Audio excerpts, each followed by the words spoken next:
하나님의 말씀을 우리 함께 합독을 하겠습니다. 누가복음 3장 15절로 22절 말씀입니다. 주신 말씀을 우리 한 목소리로 함께 합독을 하겠습니다. 누가복음 3장 15절 말씀부터 함께 읽습니다. 백성이 그리스도를 고대하고 있던 터에 모두들 마음속으로 요한에 대하여 생각하기를 그가 그리스도가 아닐까 하였다. 그래서 요한은 모든 사람에게 대답하였다. 나는 여러분에게 물로 세례를 주지만 나보다 더 능력 있는 분이 오실 터인데 나는 그의 신발끈을 풀어드릴 자격도 없소. 그는 여러분에게 성령과 불로 세례를 주실 것이요 그는 자기의 타작마당을 깨끗이 하려고 손에 키를 들었으니 알곡은 곳간에 모아드리고 쭉정이는 끄지지 않는 불에 태우실 것이요 요한은 그 밖에도 많은 일을 건면하면서 백성들에게 기쁜 소식을 전하였다. 그러나 분봉왕 헤롯은 자기 동생의 아내 헤로디아와 관련된 일과 또 자기가 행한 모든 악한 일 때문에 요한에게 책망을 받았고 거기에다가 또 다른 악행을 보태었으니 요한을 옥에 가둔 것이다. 백성이 모두 세례를 받았다. 예수께서 세례를 받으시고 기도하시는데 하늘이 열리고 성령이 비둘기같이 형체로 예수 위에 내려오셨다. 그리고 하늘에서 이런 소리가 울려왔다. 너는 내 사랑하는 아들이요 나는 너를 좋아한다. 아멘. 오늘 우리는 새해를 맞아 두 번째 주일 예배를 드리면서 예수 그리스도를 소개하는 자라고 하는 주제로 말씀을 함께 나누려고 합니다.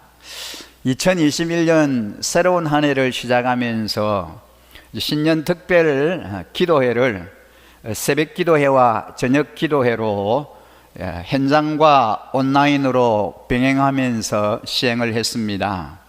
많은 우리 일신 가족 여러분들이 함께 동참하여 주시고 은혜 중에 기도회를 마칠 수 있었습니다.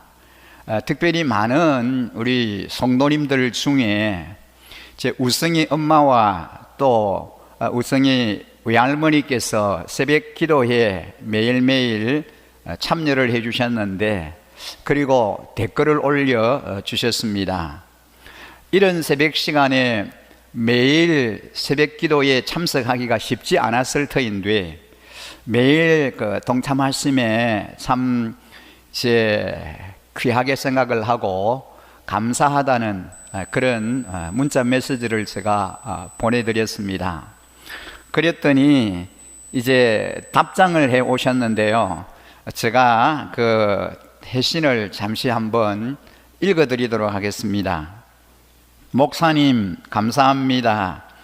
아기들 보느라 피곤하다는 핑계로 새벽 일찍 일어나지 못했는데 2021년 새해를 맞이하며 새로운 다짐 중 하나가 새벽에 일어나 하나님과 함께 믿음으로 시작해 보자는 것이었습니다. 일찍 일어났지만 피곤함도 덜하고 오히려 활기가 넘쳤고 또한 하나님과의 교제 시간이 늘어 더 행복한 마음이에요. 저희도 목사님을 위해 매일 기도하고 있습니다. 올 한 해는 더욱더 건강하시고 하늘 복 많이 받으세요. 그리고 예배 준비로 항상 힘드실 텐데 힘내세요. 온라인으로 주일 예배 함께 하겠습니다. 우리 우승희 어머니 김송임 자매님의 그 답변이었습니다. 많이 힘들고 고난 가운데 한 해를 살아오셨죠. 지금도 여전히 그렇습니다. 어제 저녁에 10시쯤 돼서 급하게 제가 전화를 받았는데 우승희 아빠였습니다. 울면서 전화를 하셨어요. 지금 우승희가 열이 많이 올라서 다시 재발을 한 것 같습니다. 의식도 없고 완전히 옛날처럼 그런 상태가 됐습니다. 목사님 기도해 주세요. 기도해 주세요. 그런 전화였습니다. 제가 간절히 하나님 앞에 기도하자 그러고 하나님 앞에 기도했습니다. 기도가 끝나니까 앰뷸런스가 와서 이제 양산대학병원으로 급하게 우성이를 그렇게 이제 데리고 갔습니다. 저는 그 이후에 잠을 잘 수가 없는 거예요. 또 우성이가 예전처럼 그렇게 되면 어떻게 하나.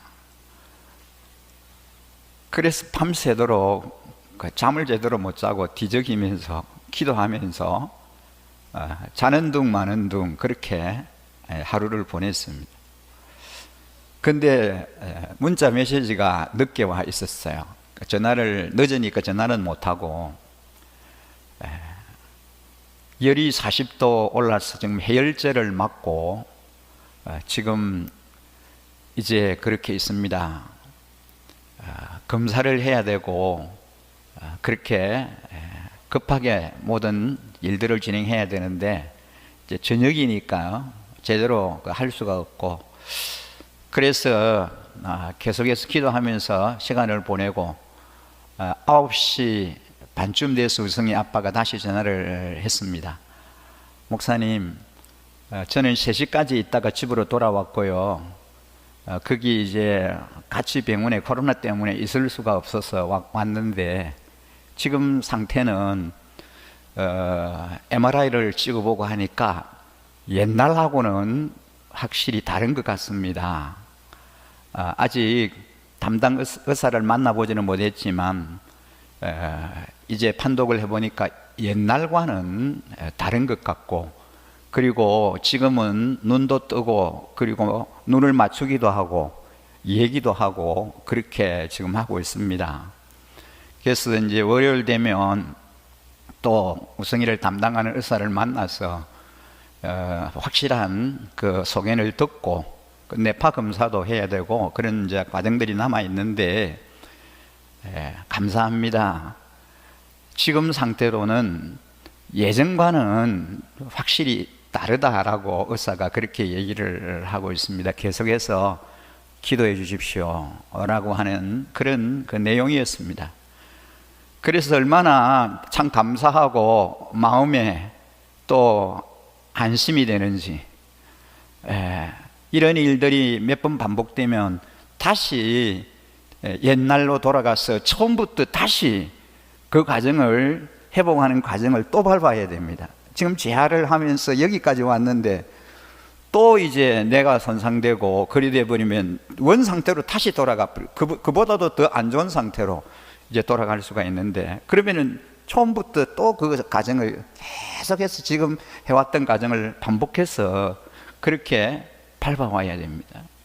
그래서 뇌가 손상되지 않고 이상이 없도록 단지 열이 나서 열이 많이 40도로 올랐기 때문에 순간적으로 그런 그 현상이 일어난 걸로 그렇게 현재는 생각을 할 수 있는데 더 이상 나빠지지 않도록 하나님께서 만져주시고 역사해 주시도록 우리 성도님들께서 계속해서 기도하시고 계신데 긴급하게 우성이를 위해서 기도해 주시기를 간곡히 부탁을 드립니다.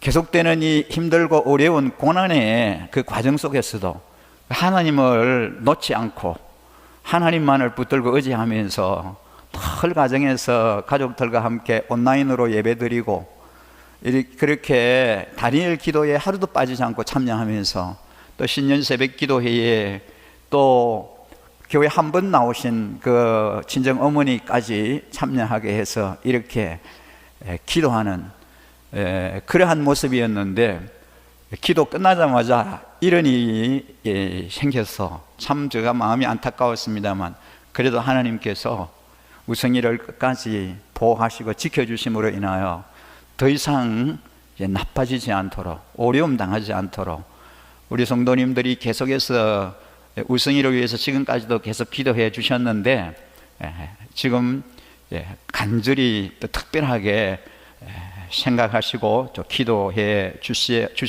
주시기를 간절히 부탁을 드립니다. 오늘 우리가 함께 읽은 이 본문의 말씀은 세례 요한이 유대인들에게 예수님을 소개하는 장면입니다. 세례 요한이 예수님을 소개하는데 몇 가지 부담이 있었습니다. 예수 그리스도에 대해서 예수님을 소개해야 되는데 이 세례 요한에게 예수님을 소개하는 데 있어서 마음 안에 큰 부담이 있었습니다.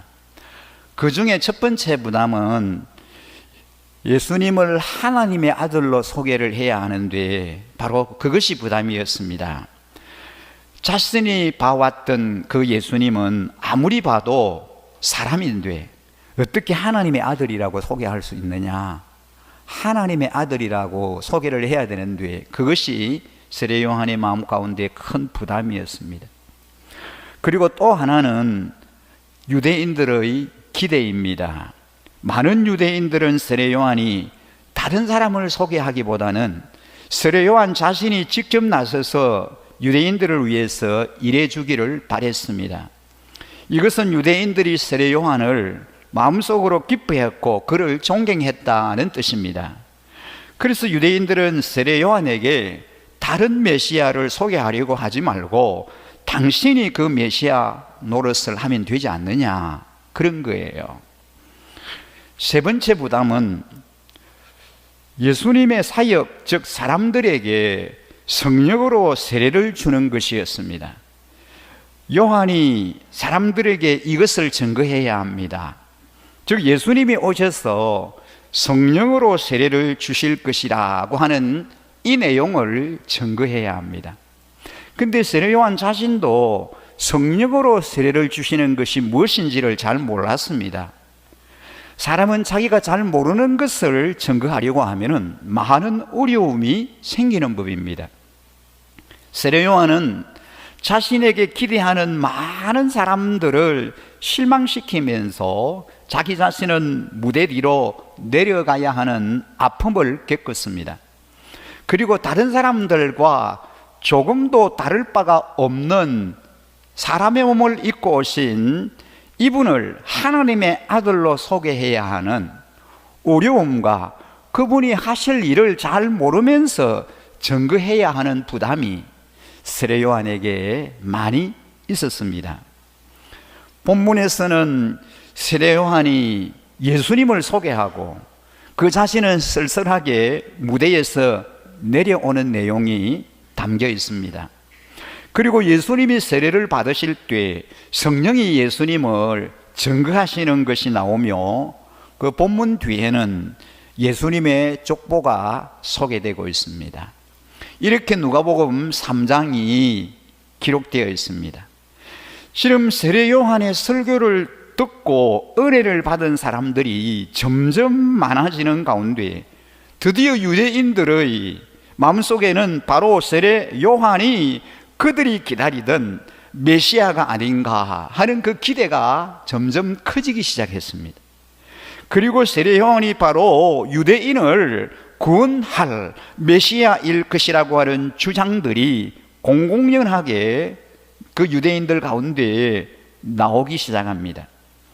그 이유는 두 가지로 생각을 할 수 있습니다. 우선 유대 사람들은 지금까지 세례 요한의 설교처럼 능력을 통해서 성령의 음성을 들을 수 있었습니다.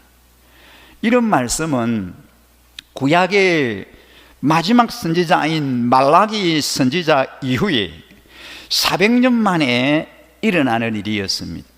그동안 유대인들은 많은 선생들의 가르침을 받았지만 그것은 모두 인간의 머리에서 나온 것이고 인간의 희망사항에 불과했습니다. 반석을 깨서 깨트리는 능력의 말씀이 아니었습니다. 그런데 사람들이 세례 요한의 설교를 들었을 때 그들은 하나님께서 직접 그들에게 하시는 말씀으로 들려졌던 것입니다. 뿐만 아니라 그 말씀에 순종했을 때 그들에게는 큰 감동과 은혜가 임했습니다. 이런 능력 있는 설교를 경험한 유대인들의 마음속에는 이 정도의 은혜로도 충분하다는 그런 생각이 들었습니다. 즉 우리는 당신의 설교를 통해 이미 울었고 이만큼 우리는 회개를 했습니다. 그러면 이제 우리는 충분한 은혜를 받은 거 아닙니까? 그렇다면 당신은 이제 우리들의 구체적인 어려운 문제들을 도와주셔야 하지 않습니까? 라는 뜻입니다. 말씀으로 은혜를 주었으면 가난의 문제, 우리 자녀들의 결혼 문제, 또 우리의 질병의 문제, 나아가 국가적인 어려운 문제를 해결해 달라는 것입니다. 물론 세례 요한이 직접 한 것은 아니지만 하나님이 주시는 능력으로 그렇게 했다는 것입니다. 유대인들은 하나님의 아들이 올 수 있다라고 하는 것은 전혀 생각하지 않았습니다. 그렇기 때문에 메시아로 오시는 예수님을 고대하지 않았습니다. 기다리지 않았습니다. 오히려 유대인들은 굳이 하나님의 아들이 이 세상에 올 필요가 없다, 그렇게 생각했습니다. 왜냐하면 그들에게는 심각한 것이 경제적인 어려움이나 정치적인 어려움이지 제 문제라고 생각하지 않았기 때문입니다. 여기서 이스라엘 자손들과 하나님 사이에 근본적인 생각에 차이가 있다라고 하는 것을 발견할 수 있습니다. 하나님은 모든 인간의 비극의 원인이 죄에 있다라고 생각하십니다. 그런데 이 죄 문제가 해결되려면 인간을 만드신 장본인인 하나님의 아들이 이 세상에 오셔서 인간들을 고쳐줘야 하는 것입니다. 그런데 유대인들은 자기들은 죄가 없고 자기들에게 중요한 것은 이 세상에서 잘 먹고 사는 문제다라고만 생각합니다. 우리 인간들은 하나님의 아들이 이 세상에 오셔야 하는 이유를 이해하지 못했습니다. 이것은 마치 어떤 사람이 중병에 걸렸는데 그래서 의사가 치료를 하려고 하는데 본인은 전혀 아프지 않다고 하면서 치료를 거부하는 것과 마찬가지입니다. 원칙적으로 환자 자신이 치료를 거부하면 강제로 치료할 수는 없지 않습니까? 그럼에도 불구하고 하나님은 일방적으로 예수 그리스도를 이 땅에 보내셨습니다. 그래서 그리스도는 환영받을 수 없는 위치에 있게 된 것입니다. 이 당시의 사람들이 세례 요한을 얼마나 좋아했는지 모릅니다. 이 세상에 세례 요한보다 더 나은 선지자가 나올 수 없다고 단정했을 정도로 세례 요한의 인기는 굉장했습니다. 세례 요한은 인격적으로나 말씀을 증거하는 데 있어서나 정말 탁월한 사람이었습니다. 그 당시의 유대인들은 세례 요한을 그들이 기다리는 메시아로 믿고 그를 따랐습니다. 근데 세례 요한은 자기를 전적으로 믿고 따르는 유대인들에게 이렇게 증거합니다. 나는 여러분에게 물로 세례를 주지만 나보다 더 능력이 있는 분이 오실 터인데 나는 그의 신발끈을 풀어드릴 자격도 없어. 그는 여러분에게 성령과 불로 세례를 주실 것이요 라고 16절에 말씀하고 있습니다. 요한은 자기 자신과 앞으로 메시아로 오실 예수님과의 차이를 극명하게 그렇게 구별하고 있습니다. 그분과 나는 비교가 되지 않는다라는 거예요. 나는 광야에 외치는 자의 소리에 불과하지만 그분은 그렇지 않습니다. 그분은 빛으로 오신 분이고 그분은 생명을 주시는 분이고 그분은 사람을 살리기 위해서 오신 분입니다 라고 말씀합니다. 이 세례 요한은 메시아와 자기와의 차이를 오늘 이 본문에서 두 가지로 잘 구분해서 설명을 합니다. 그 중에 하나는 물과 불의 차이다 라고 얘기합니다. 나는 물로 세례를 주지만 이제 오실 그분은 불로 세례를 주신다 라고 말합니다.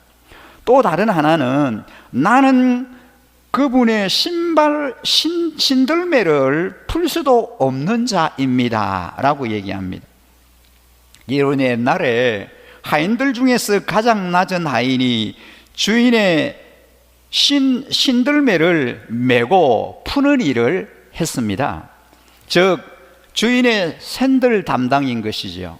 그런데 세례 요한은 자기 자신을 예수님의 그런 정도 되지 못한다라고 자기를 그렇게 증거하고 있습니다. 무엇보다도 중요한 것은 예수님이 누구신가 하는 겁니다. 세례 요한은 피조물이지만 예수님은 창조주이십니다. 세례 요한의 모든 능력은 100% 예수님으로부터 나오는 것입니다. 이것은 모세도 마찬가지고 엘리야도 마찬가지입니다. 모든 능력의 원천은 예수 그리스도에게 있습니다. 예수님이 능력을 주지 아니하시면 모세도 엘리야도 세례 요한도 존재할 수 없습니다. 예수님은 우리가 받은 모든 은혜와 능력을 주시는 장본인이십니다. 그래서 우리는 예수님 앞에서 온전히 머리를 숙이고 엎드려 절할 수밖에 없습니다. 예수 그리스도 그분은 불과 성령으로 세례를 주실 분이십니다. 여기서 물과 불은 어떤 차이가 있습니까? 물은 씻는 역할을 합니다. 옷이나 그릇이 더러워지면 물로 씻습니다. 그러면 다시 깨끗해질 수 있잖아요. 그러나 물의 한계는 물체의 성격 자체는 바꾸지 못한다는 것입니다. 즉 돌 속에 있는 광물질이나 은이나 금 속에 들어있는 불순물들은 물로 씻어낼 수 없습니다. 물로는 오직 표면에 붙어있는 이물질만 씻어낼 수 있을 뿐입니다. 세례 요한이 말하는 것은 우리 인간의 문제는 겉으로 드러나는 죄만 씻는다고 해결되는 것이 아니다라는 겁니다. 즉 우리 인간들은 근본적인 본질이 변해야 구원을 받을 수 있다라는 말씀입니다. 우리가 매일 짓는 죄를 하나씩 씻어내는 것으로 정결케 될 수 없습니다. 왜냐하면 우리는 마음속으로부터 솟구쳐 오르는 죄의 본성이 있기 때문입니다. 그래서 우리 안에 근본적으로 이 죄의 본성을 이길 수 있는 본질적인 변화가 일어나야 한다는 것입니다. 세례 요한이 말하는 이 물세례는 물리적인 변화를 뜻합니다. 전에 욕을 많이 하던 사람이 이제는 욕을 적게 하고 술을 엄청나게 퍼마시던 사람이 절제하는 것입니다. 근데 예수님이 주시는 이 불세례는 사람 자체가 완전히 변해서 죄는 모양조차 싫어지고 하나님 앞에서 거룩하게 살기 위하여 몸부림치는 완전한 새 사람으로 변하는 것을 뜻합니다. 이 세상 사람이 변하는 것은 물세례와 비슷한 것입니다. 즉 죄를 조금 절제하는 정도의 변화입니다. 그러나 예수님은 사람 자체를 완전히 딴 사람으로 바꾸십니다. 그래서 세례 요한은 자기 설교를 듣고 은혜 받은 사람들에게 지금 마음이 좀 기쁘고 과거에 비하여 죄를 멀리하는 생활을 한다고 만족하지 말라고 합니다. 이것은 오직 시작에 불과하고 예수님이 오시면은 빨래를 빠는 식이 아니라 금을 녹이고 은을 녹이는 식으로 그들을 새 사람으로 만들 것이다 라고 증거했습니다. 많은 유대인들은 세례 요한이 성령의 능력으로 변화되어 그들을 악의 세력으로부터 건져줄 것이다 라고 기대했습니다. 그러나 세례 요한은 성령의 능력으로 변화될 자들은 너희들 자신들이다 라고 말씀하고 있습니다. 예수님의 가장 중요한 사역은 성령과 불로 세례를 주는 일입니다. 여기서 가장 중요한 것은 예수님은 우리 인간들에게 성령을 주실 분이다 라는 것입니다. 이 세상에서 이것보다 더 복된 말씀이 없습니다. 사실 하나님이 우리 인간들에게 그렇게 주기를 원하셨던 것이 바로 정치적인 자유나 돈이나 병에서 낳는 것이 아닙니다. 우리 인간에게 가장 중요하면서도 없는 것이 바로 하나님의 성령의 능력입니다. 세례 요한은 예수님을 소개하는 것은 이제 모든 것을 예수님께 맡기고 세례 요한은 역사의 무대에서 내려와야 한다는 것을 의미합니다.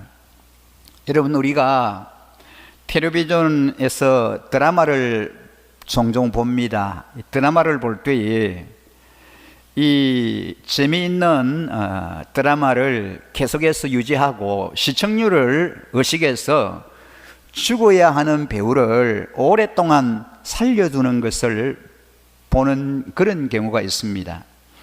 그래서 시청자들이 그 배우가 계속해서 나오는 것을 보고 저 사람 아직도 안 죽었어 라면서 놀랍니다. 아마 하나님도 시청률이나 인기를 생각했다면 세례 요한을 오랫동안 이 세상에 살려주셨을 것입니다. 그러나 요한은 예수님을 소개한 후에 인생의 무대에서 담담하게 내려와야 합니다. 세례 요한은 자신의 스타일 그대로 아주 담대하고 영광스러운 최후를 맞이합니다. 요한 당시 갈릴리의 분봉왕이었던 헤롯은 자기 동생 빌립의 아내인 헤로디아를 뺏어서 자기의 아내로 삼았습니다. 이것은 분명한 간음이었습니다. 아직도 살아있는 동생의 아내를 취하는 것은 간음이었고, 세례 요한은 이스라엘의 지도자가 도덕적으로 더 깨끗해야 한다라고 믿었습니다. 그래서 세례 요한은 그 헤롯을 책망했고, 그래서 그는 결국은 감옥에 갇히게 됩니다. 그리고 헤로디아의 딸의 춤값으로 세례 요한의 목숨을 내어놓게 됩니다. 세례 요한은 사람을 두려워하지 않는 용감한 설교자였습니다. 그는 갈릴리의 왕인 헤롯이 죄를 지었을 때 담대하게 그의 죄를 책망하고 그 결과 감옥에 갇힙니다. 예수님의 사역이 본격적으로 시작된 시점은 세례 요한이 옥에 갇히는 시점으로부터였다라고 말할 수 있습니다. 인간적으로 보면은 이 요한의 죽음은 너무 허무한 것 같습니다. 그 위대한 설교자가, 그 대단한 하나님의 사람이 어떻게 한 계집 아이의 춤값으로 목숨을 내어놓게 됩니까? 그러나 하나님 앞에서는 이것이 최고의 축복된 죽음입니다. 그는 왕의 잘못을 책망하다가 감옥에 갇혔고 결국은 순교합니다.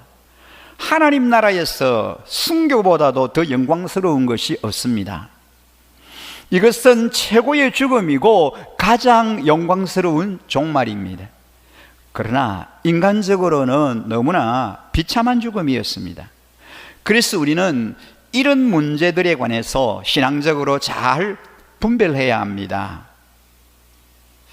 오늘 우리는 광야에서 신앙훈련을 마친 세례 요한이 회개의 세례를 전파하는 장면을 생생하게 보았습니다.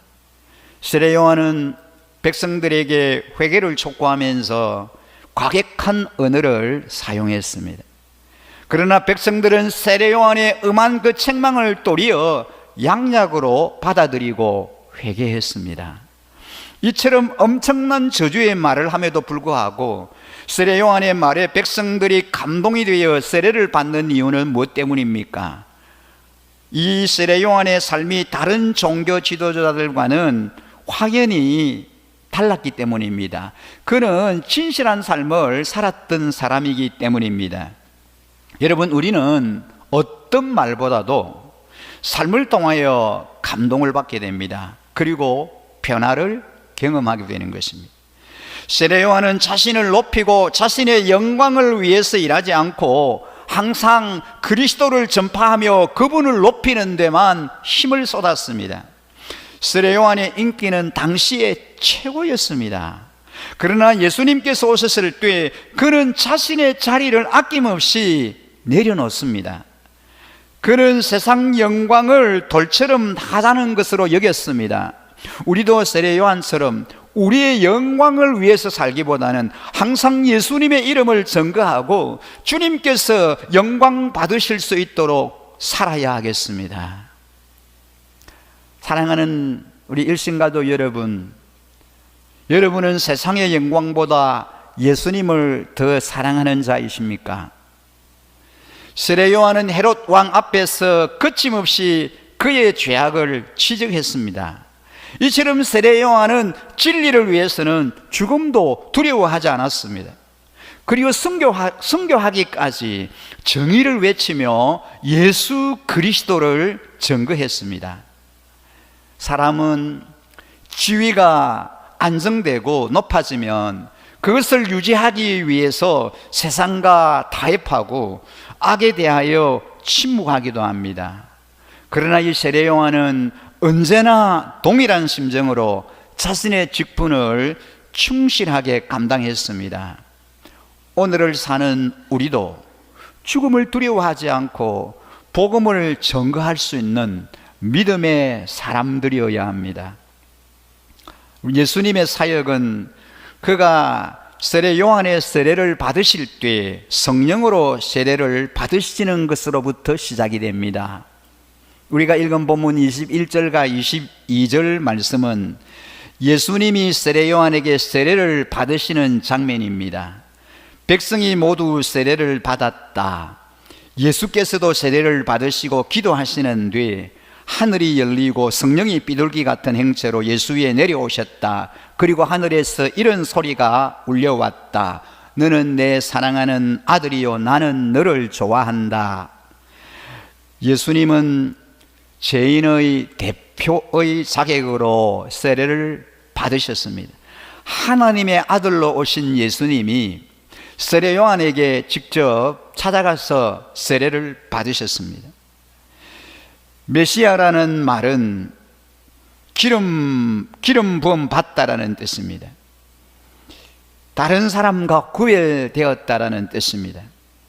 원래 그리스도는 구별된 분이십니다. 그런데 성령의 기름 부음을 받으심으로 그의 공식적인 메시아 사역을 시작하셨습니다. 이것은 그의 취임식과도 같은 것입니다. 그때 다른 이적들이 나타났습니다. 하나는 성령이 비둘기의 형체로 나타난 것입니다. 이것은 성령이 사람들이 볼 수 있도록 공식적인 모양으로 드러내신 겁니다. 여기서 비둘기는 성령의 온유한 성품을 나타냅니다. 비둘기는 독수리처럼 공격적이지 않습니다. 비둘기는 새 중에서 사람을 가장 좋아하고 무서워하지 않습니다. 그래서 늘 사람과 함께 합니다. 또한 메신저의 역할을 했습니다. 즉 새로운 소식을 전합니다. 성령이 오심으로 새로운 시대가 시작이 되었습니다. 이제는 하나님의 나라가 활짝 열리고 누구든지 예수 이름을 부르기만 하면은 구원을 얻게 되었습니다. 그리고 하늘에서 소리가 나기를 너는 내 사랑하는 아들이요 나는 너를 좋아한다라고 하는 하나님 아버지의 음성이 들렸습니다. 이것이 성령 세례를 받을 때 나타나는 영광된 체험입니다. 이 세상 사람들의 실망과 타락한 모습은 사라지고 아버지와 아들의 깊은 영광의 교제가 있는 것입니다. 실제로 아들의 마음속에는 아버지의 사랑과 기쁨으로 충만했습니다. 세상과 나는 간 곳 없고 구속하신 주만 보이도다라고 하는 그런 체험입니다. 아버지께서 아들에게 친히 말씀하셨습니다. 바로 아버지의 변함없는 사랑이 예수님으로 하여금 사람의 배반이나 상처에도 불구하고 끝까지 인내하게 하신 것입니다. 우리는 사람을 보면 실망해서 오래 견디지 못합니다. 그러므로 항상 하나님을 바라보아야 하고 오래 참을 수 있고 하나님이 주시는 성령의 능력으로 감당해야 후회 없이 하나님의 일을 이루어낼 수 있습니다. 하나님의 말씀을 따라 옳게 살아가려고 할 때 우리의 삶에 크고 작은 고난들이 찾아옵니다. 하나님의 말씀을 따라 살려고 하면은 고난과 어려움과 손해가 우리를 찾아올 수 있습니다. 하지만 우리는 결코 주님이 가신 그 길을 포기하지 않고 따라가야 합니다. 왜 그렇습니까? 그 길이 승리의 길이기 때문입니다. 예수님께서는 하나님의 아들이시지만 사역을 시작하실 때 세례 요한으로부터 세례를 받으셨습니다. 예수님께서는 죄인을 위하여 육체를 입고 오셨기 때문에 인간들과 똑같은 신앙의 절차를 밟을 필요가 있었습니다. 그래서 하나님의 아들이시면서도 겸손하게 무릎을 꿇고 세례를 받으신 것입니다. 그리고 하나님께서 일을 시작하라고 하실 때까지 30년 동안 가족을 돌보며 공생애를 시작할 준비를 하셨습니다. 자신이 메시아임을 알고 성경에 능통하며 모든 세상 일을 아시는 분이 조용히 30년간을 지낼 수 있었던 것은 큰 겸손입니다. 또한 예수님께서는 세례를 받으셨을 때 성령을 받으셨고 하나님의 음성을 통해서 사랑하는 아들임을 인정받으셨습니다. 이처럼 존귀하신 분이 하나님의 뜻을 순종하기 위하여 인간의 몸을 입고 비천한 이 땅에 찾아오셨습니다. 우리 중에 예수님보다도 존귀한 사람은 없습니다. 그러므로 예수님께서 겸손히 순종하셨듯이 우리도 하나님께 겸손히 순종함이 마땅합니다. 사랑하는 우리 일신가족 여러분, 우리 2021년 새로운 한 해를 이제 우리가 시작했습니다. 이 새로운 한 해를 이제 살아가면서 오늘 이 본문에서 우리 예수님이 보여주셨던 것처럼 그 예수님처럼 가장 낮은 자리에 앉을 수 있는 겸손함으로 금년의 한 해를 우리가 살아내십시다.